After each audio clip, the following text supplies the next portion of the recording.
You are listening to KSG Podcast. This is a short, crisp, concise, exam oriented, edited editorial for civil services aspirants. In this podcast, we are going to talk about when a film is declared tax free. Source for the content is Alaka Sani's article for the Indian Express. With the Kashmir Files emerging as a crowd puller and receiving political support, several states, including Haryana, Gujarat, Madhya Pradesh, Goa, Karnataka, Tripura, Uttar Pradesh, and Uttarakhand, have declared the movie tax free. The film, directed by Vivek Ranjan Agnihotri, is about the exodus of Kashmiri Pandits from the valley during the early phase of the armed insurgency. It was released on 11th of March this year. Making the film tax-free means tickets are cheaper and many more people are able to watch it. Now, what qualifies a film to be declared tax-free? Savita Raj Hiremat, one of the producers of Jund, a film directed by Nagraj Manjule and starring Amitabh Bachchan, that released earlier this month, recently expressed her disappointment on social media over her important film with a big message that has received tremendous acclaim not being made tax free. The fact is that there are no fixed criteria for a film to claim or enjoy tax exemption.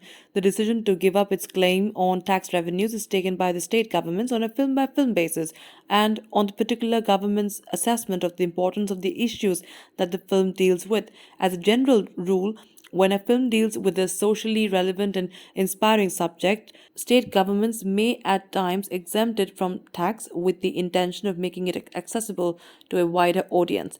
Now, exactly how much cheaper is it to watch a film that is tax free compared with other films?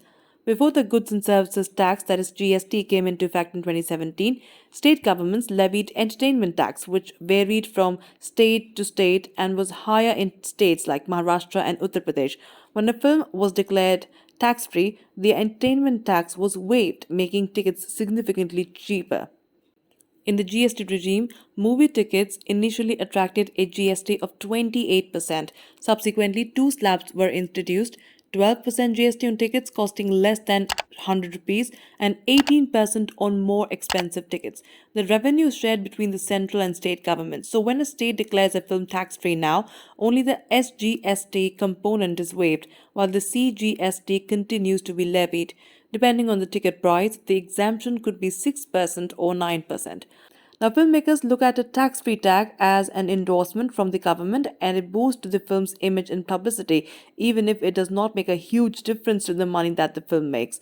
Rejecting the demand by BJP lawmakers to make the Kashmir Files tax free, Maharashtra Deputy Chief Minister Ajit Pawar pointed out that if the centre were to waive GST on the film, it would apply to the whole country. Otherwise, it would only be the state foregoing its share of revenue from the film.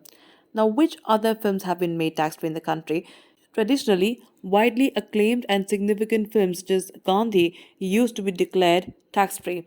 Among the other films that have been made tax free in several states in recent years are Toilet Ek Prem Katha, which backed efforts to stop open defecation; Chapak, the story of an acid attack victim's fight for justice; Mary Kom, the biopic of the world champion and boxing legend; Tare Zameen Par, the story of a dyslexic child; Mardani, which is about a policewoman's fight against human trafficking; and Nil Bate Sannata, a feel good film about the power of hope.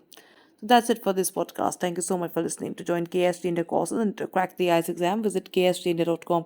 You can also get a PDF of this podcast on ksgindia.com. Thanks for listening.